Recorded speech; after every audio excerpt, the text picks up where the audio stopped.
Welcome to Cartoonist Kayfabe. My name is Jim Rugg. I'm Ed Piskor. Today, Ed, we're going to look at Savage Dragon, the miniseries Blood and Guts by Jason Pearson.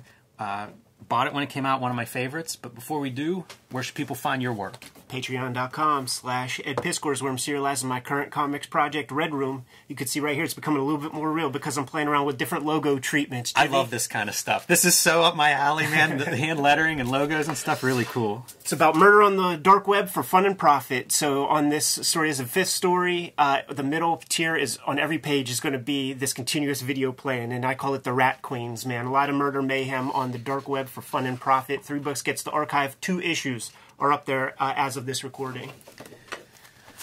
I am plugging my Patreon, patreon.com/JimRugg. You can find several of my PDFs of comics and zines on there, as well as progress on other zines like 1986 zine, a lot of Street Angel comics on there, and I recently posted my adaptation of The Man Who Was Thursday. I'd mentioned it in a previous episode, so you can check that out, patreon.com/JimRugg. And some of my posts are open to the public, so you can kind of get a sample of what you can find there.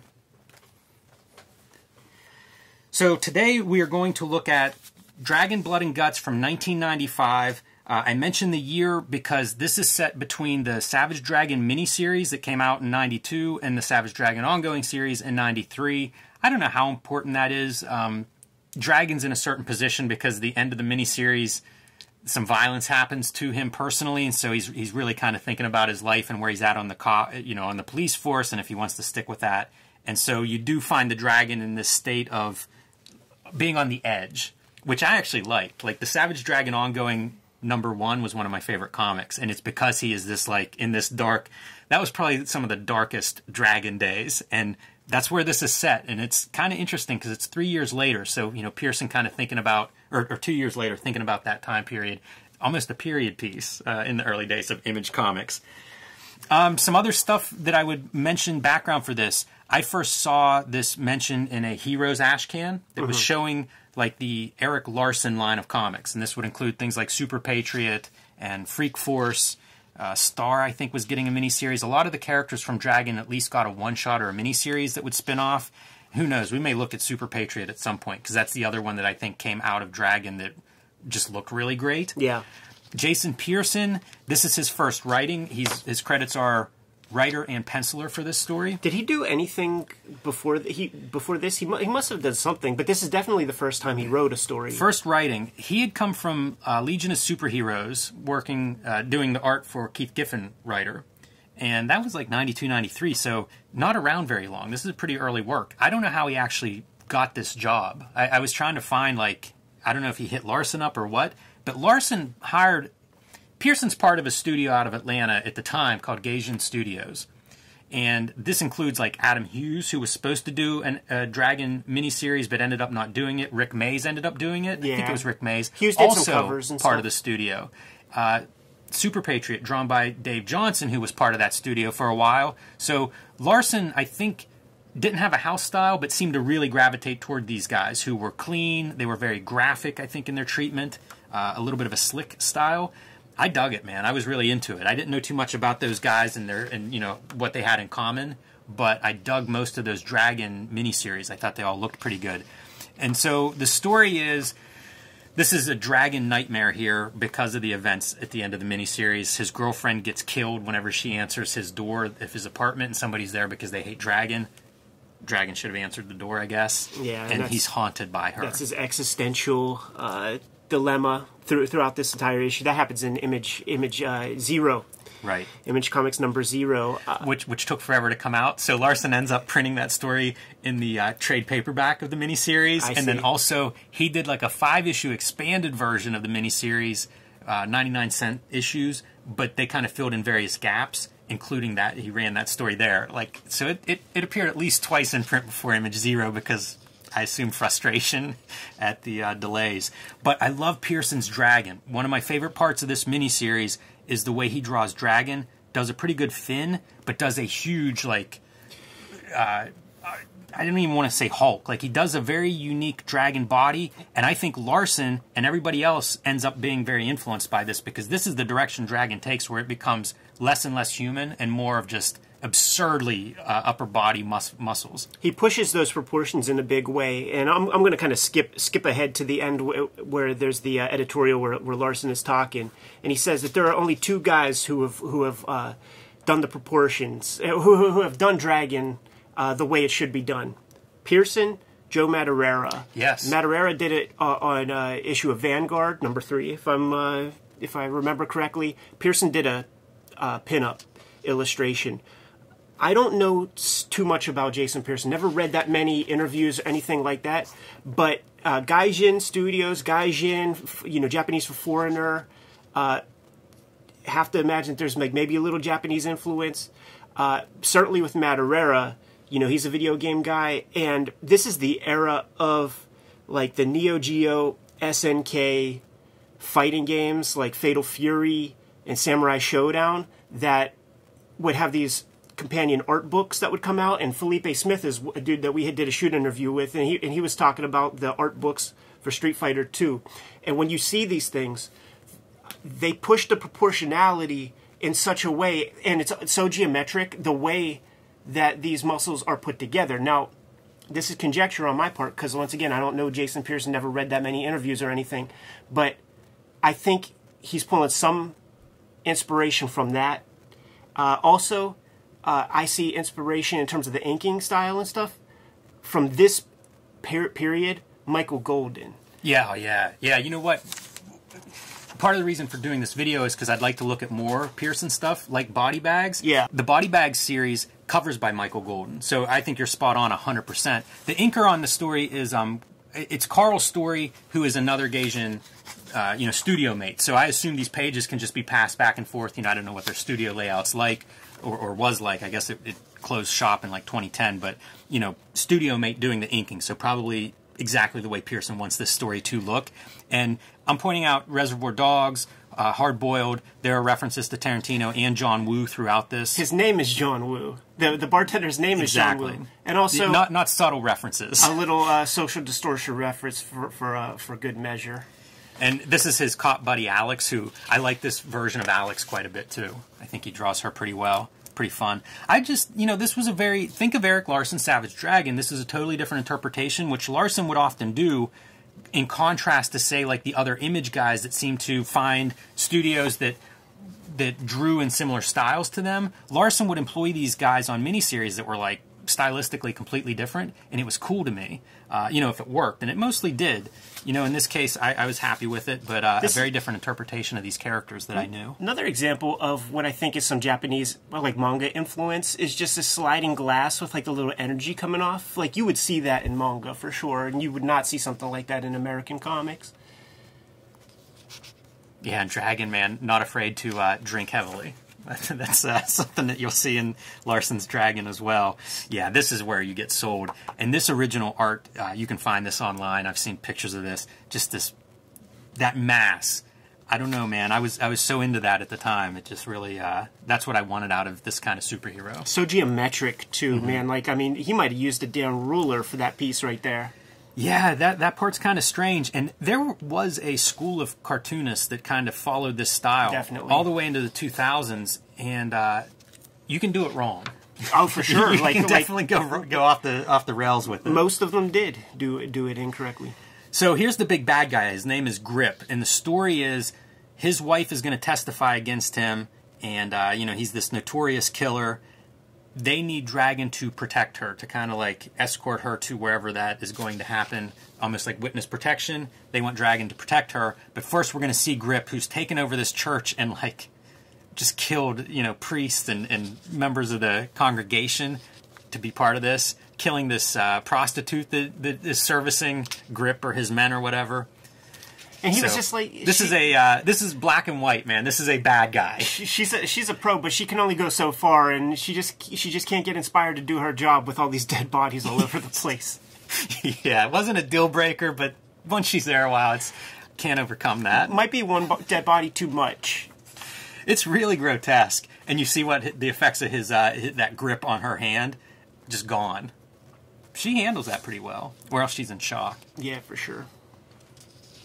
And, that power of his grip on her head. It was funny to see this guy named Grip, because I'd never heard of grips in '95 whenever I read this, and now I read it, and it's a totally different experience. But, man, hung and shot up the priest.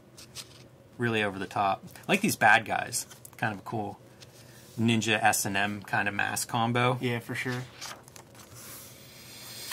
So, part of what the characters that are in here are the federal agent who is like the liaison between the Chicago Police Department and, you know, the witness protection that's trying to get to Grip and ordering the local policemen around of like, this is what you got to do. Fast food restaurant, go in, get the grease from the fast food, the deep fryer. Go into the men's room. We see something happening in the stall. Dumps the grease on a very hungover dragon. Gotta wake him up somehow. It's so excessive. This doesn't make any sense. There's no line hold for these buildings. That must be some kind of a mistaken production, right? Oh, I know. Because it doesn't happen anywhere else. You know, I mean, it would be similar to like these desks in the background where it's just squared off shapes. Is the colorist Ruben Rude? It is. Ruben Rude and somebody else, I think. You know what? Ruben Rude would do that. I would see that. He might have X'd off, like, you know, grabbed the black line art and done something. Because I've seen him do that kind of color on other books. Well, you know, I wonder who's... It might have been a call that somebody made also, because what you're seeing is the top of the burger joint and the sign for the restaurant, and then Dragon screaming from that grease trap. So this could have just been sky, and maybe somebody looked at that panel and said, put some buildings in there. Yeah. All right, going into the police department. Really good shoes he draws. Yes. Man. Yeah, that would be a thing. You know, this is a time period when I'm into Rob Liefeld and stuff. So when you see this, it's such a grounding. It's such a different approach to figure and making these things seem very concrete. Almost like toys or something. Dragon resigns. He doesn't want any part of this, and he's done with the police. So that's what's in his bag. He's calling it quits, throwing in his gun and badge, and he's leaving. And this is your federal agent who's getting smart with him. I love this sequence. That guy's just not a sympathetic figure. Although, note the blonde hair. He flicked a different dude across the room. That's weird.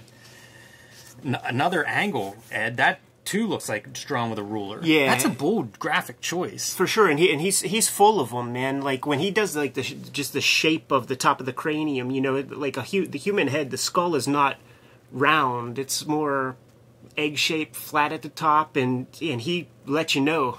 It's you know, it's Landon. It's square from the side. We have an oval if you're looking head on, but from the side it's kind of a square, and Pearson leans into it. Nice example of negative space, page layout, even keeping a 6-panel grid.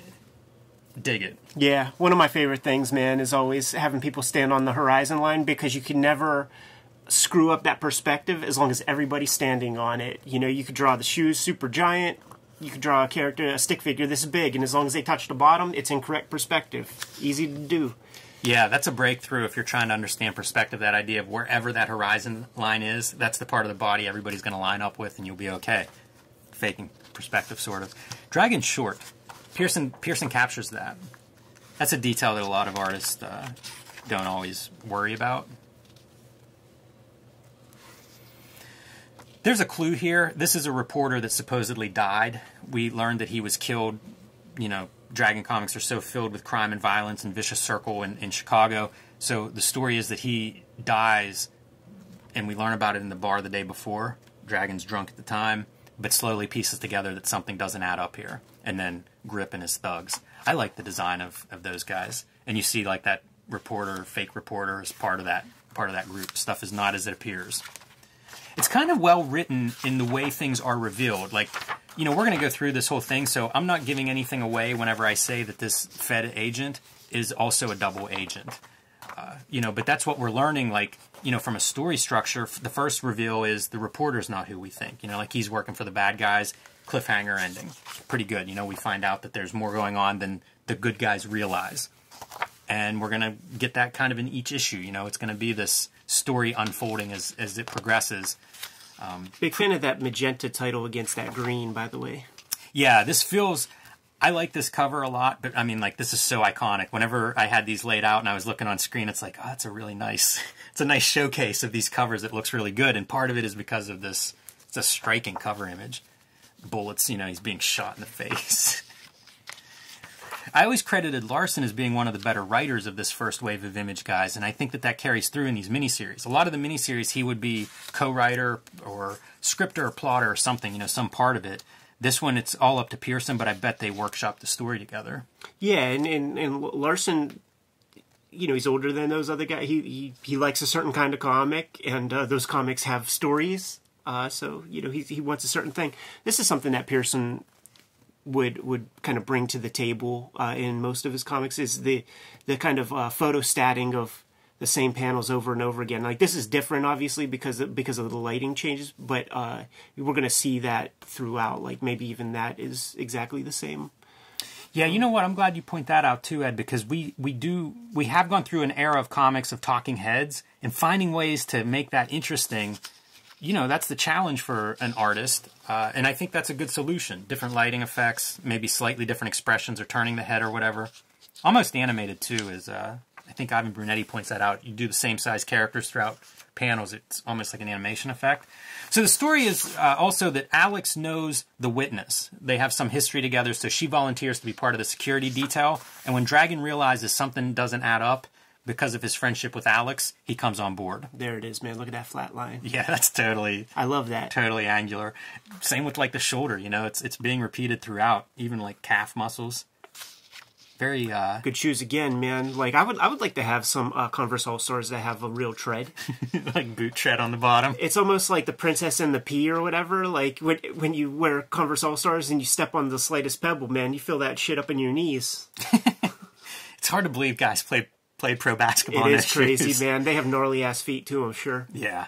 This agent, look how cartoony he is. Oh, for sure. I love the cartoony part. That was another thing that some people didn't do at all. You know, I'd point to like the Jim Lee studio wing of Image Comics at the time. It was very straightforward. Larson, much more cartoony. And, you know, the guys he employed, I think that was probably a quality he looked for in there. And it's definitely on display in Pearson's work. So... This is funny. Grip on that bike to me is kind of silly. He's a little bit big. Well, it's like the clown gang, you know, and he's like the clown leader. This makes me feel better now that I'm looking at it a second time, because I was like, what he's on a unicycle, but the rest of the bike is back here. Had to look at that 2 times. Yeah. Hard to do this kind of a bike choreography. Oh, super hard. Bikes are really hard to draw, and I always love Ghost Rider, and any bike comic I'll give a look to. Like, you got to learn to do it, though. You know, once you learn to draw a bike, you're okay. But, man, if you just randomly have to draw a bike, good luck. Yeah. They're kind of fun to draw, too, because there's a stick figure version of a bike. Yeah, that side profile, man. Yeah. It can really set that up. So, you know, no secret here what's going on. Grip and his gang are going after that witness. Getting lit up. Getting lit the fuck up, boy. All right, awesome. We see lots of people get shot up. I've pointed it out on different videos of like, why doesn't Superman's costume? It's great. His skin may be impervious, but why is the costume fine? Dragon's sure shredded from all those bullets. So good, man. Yeah, and good guns. How about that one, man? What is it, 66 caliber? Yeah, that's great. Look at the holes it blows in people. Just straight cartoony, man. I love it. Yeah, that's right out of like Wile E. Coyote or something being, you know, impaled or 100% ripped apart. This is another one of this geometric, like just pushing that straight angular kind of geometry basically to its limit here. Really badass, though. I love the diagonal for the movement, but also the close-up of the eye. That's a pretty great spread. This era, going to Pittsburgh Comic-Con, going through Artist Alley, the artists were on deadline in a big way because the speculation bust was happening, and you don't want to resolicit the book, because if you do, then there's probably going to be less orders. So it's like, get that shit done. So there would be inkers at Artist Alley, yes, and I would be able to snoop and see what they're doing. And they're fucking using French curves, and they're using like straight line. Like, I'm sure like straight lines, like rulers were used on these boot treads and stuff. Like, I just would marvel at these guys just getting so meticulous and like precise with their inking. I remember that exact same thing. It was incredible to see guys inking, especially like those dudes that were like Wildstorm inkers or Extreme inkers, because they all did that nib stuff. Yeah. And it was just the sharpest, crispest lines. And then to do it like behind the table, man, I don't think I could do it. It's a little bit dark color-wise, but you can see He's doing this thing where these lines feather out. Yeah. That's a relatively common thing now. I see that a lot. I see it in manga, but I see it... Daniel Warren Johnson does it a lot, and it really creates this motion thing. I had not seen it very much at this point, so that's kind of a cool... And it's subtle here, but it's kind of a cool motion thing. Once again, I can't help that, the Gaijin part of Gaijin Studios is like manga influence, man. And because you would see that all over in manga. Great ponytail, by the way. Selling that motion. Yeah. So the big showdown of Dragon and Grip here, and it looks cool, man. We've seen what happens when Grip puts that glowing hand on somebody's head. Doesn't quite kill Dragon, but he is writhing in pain at the very least. And what's about to happen? His wife's gone down. Gone. Dragon failed. She's been kidnapped. So again, like we're getting to the end of issue number 2, and it's compelling. What's gonna, Good color treatment right here with the red and blue flashing That's really lights. good. Yeah, that's really good. I agree. I like Dragon's face all bandaged up too. A little homage to Sin City. Anytime you see bandages on the head post Sin City, I feel like that's what every cartoonist is looking at. You're doing this kind of a shoot 'em up action comic. I'm sure Jason Pearson looked at Sin City. So this time things are a little bit different. Back to the bathroom stall and the hangover, too much to drink. But it's Alex that's in there, lamenting the loss of her friend. But Dragon comes through. Found some info in the case file. By the way, Alex, I want to tell you. Yes. Don't smile. I can see what you ate yesterday. And here's your reveal that federal agent is probably the one that tipped him off, and it's the reason that the Dragon failed. If it wasn't revealed in just his facial physiognomy in, panel 1. Didn't look like a nice guy. Always loved the letter columns at that time. You would get a little bit of fan art that would get thrown in. I don't think I've ever seen one I disliked. Augie DeBlick Jr., who has been would write reviews for comics and stuff online. I think he still might, but he wrote a lot of Dragon letters. Like you would see the same guys. Olaf Beamer, I don't know if he's Olaf Beamer from the Netherlands. That guy must have over 100 letters printed in Dragon letters columns. The Dragon letter column is kind of, it might be like the last letters column that's out there and running, but was always a big deal. And here's one of those, I think this was a one-shot, might have been a miniseries, but another Larson book spin-off of Star, and you can see art style, it's right in line. Ben Herrera, the artist there, I don't think he was a Gaijin studio mate, but it looks like he could have been. Sure. And I could be wrong. Like there's 20 years of history with that studio, so people came and went. I didn't have a comprehensive list of it. Yeah, and it could be the inker too. This is kind of cool. Deadly Duo had a couple of miniseries. One was Andy Smith, like Bart Sears, his buddy. So it looks like that. The other one was John Cleary. Yeah, John Cleary being the McFarlane, one of the closer guys to the McFarlane inking style. So kind of cool. I like both of those miniseries too. Another couple Larson characters. And there's your Super Patriot ad. This is the second Super Patriot miniseries. There were at least 3 of these. Kirkman, I think, did the third one. Dave Johnson did both of the first 2. And Liberty and Justice are like Super Patriot's kids, FYI. We're going to look at Super Patriot at some point. That was maybe the first spinoff from Dragon, and I think it's really impressive. I remember being blown away. It was probably the first exposure to this kind of style. Talk about hard stuff to draw if you're doing like a clean line. Yeah, for sure. There's no room for mistakes. I love these covers. We mentioned how iconic this one is. These to me are movie posters. Mm-hmm.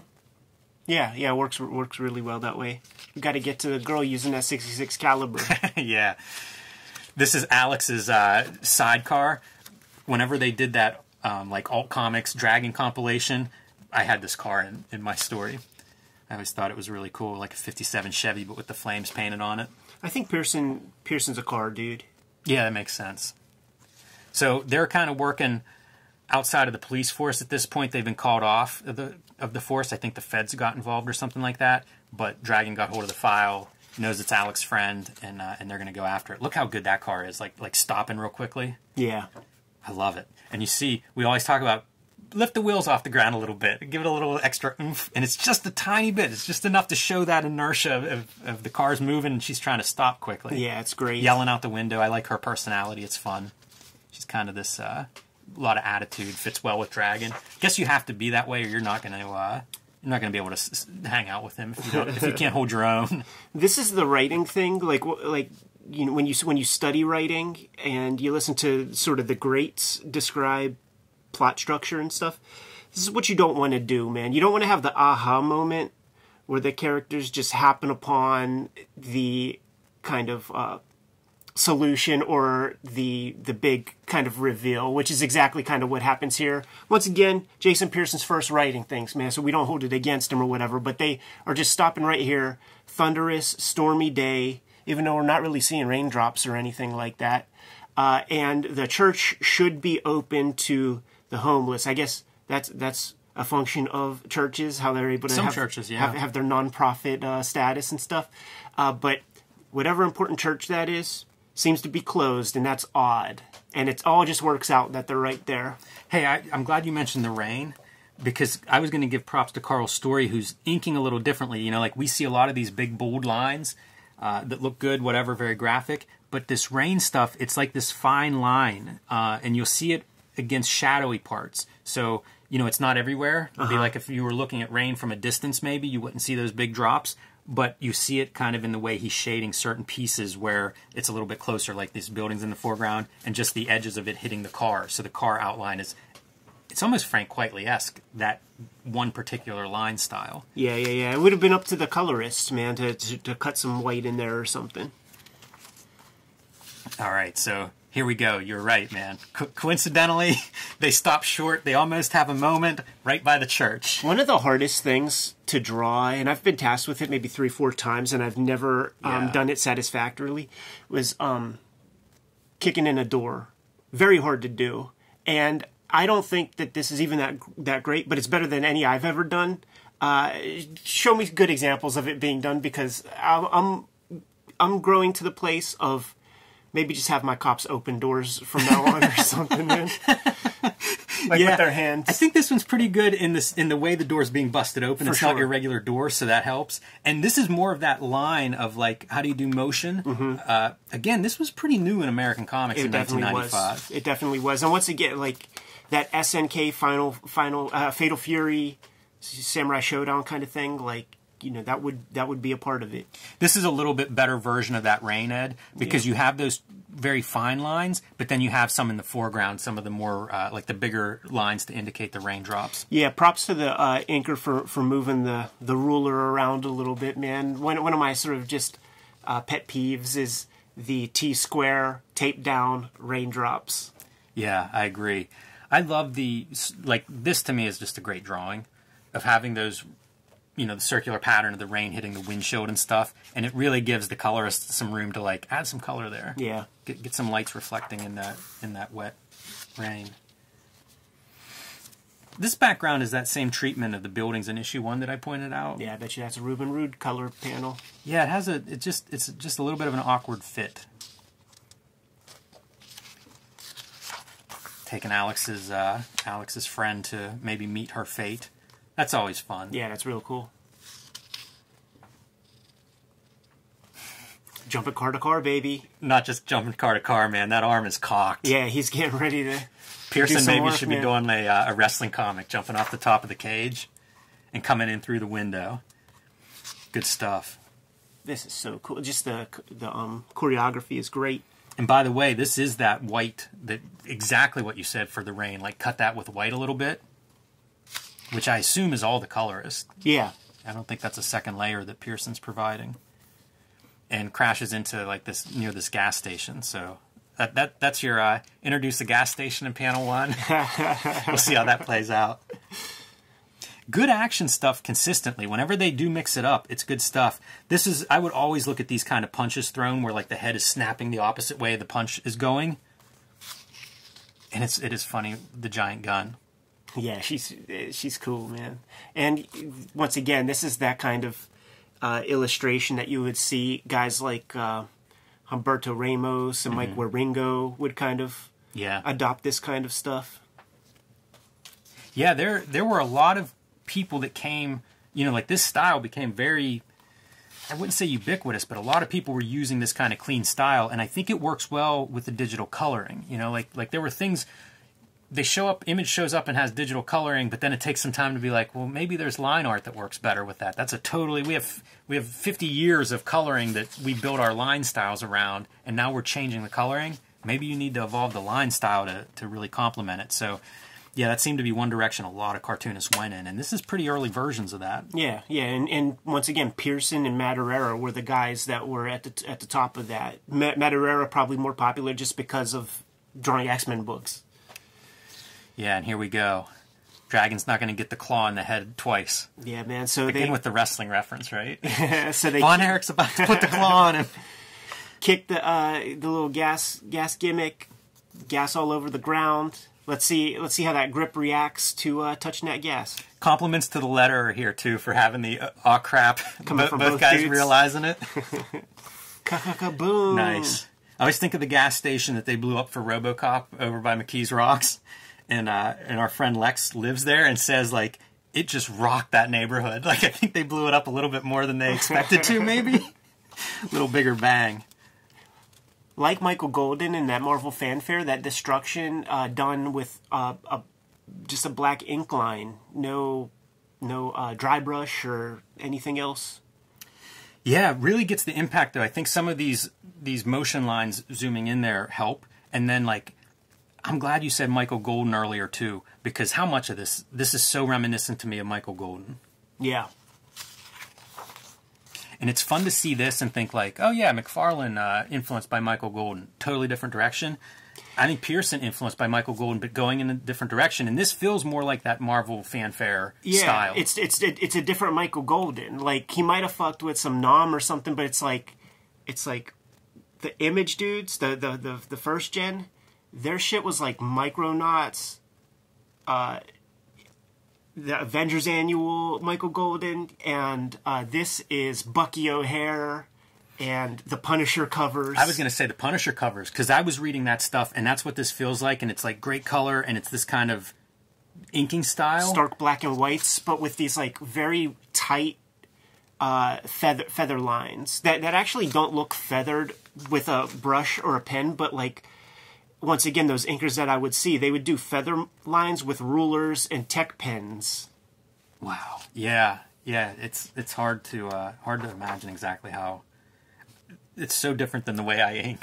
You know, like this is a technique that I just don't have in my tool set. And poor Alex's car that had the flames painted on it is a little too close to the gas station.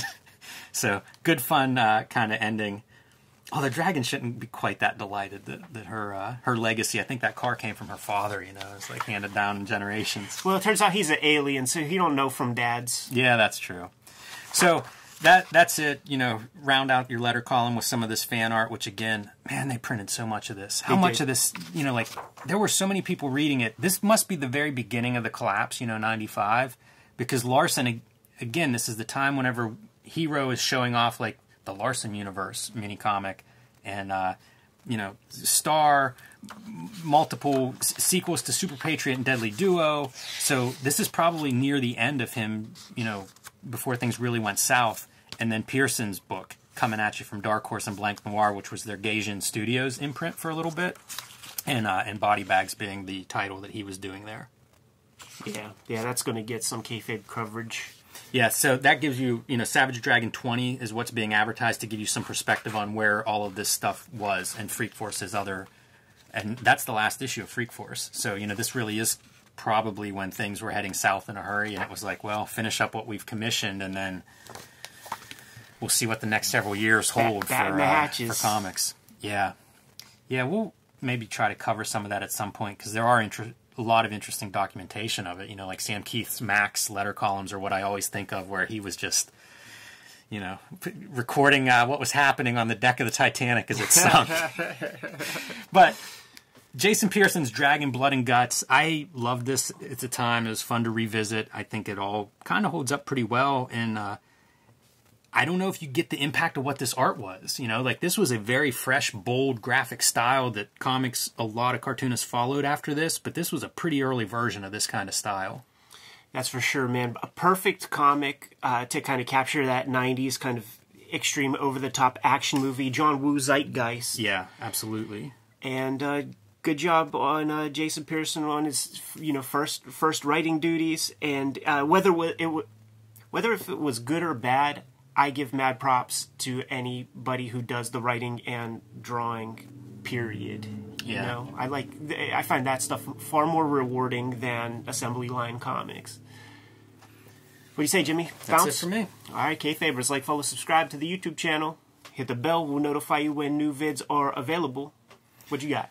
Subscribe to my Patreon, patreon.com/JimRugg, to find early art, PDFs, writing, scripts, all of that kind of process stuff that you learned to love in the Octobriana Process zine.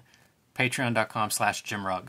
Patreon.com/EdPiscor is where I'm serializing Red Room. It's going to be coming out in print in a couple of months, but the early adopter can check it out for $3. There are 2 strips up there as of this recording.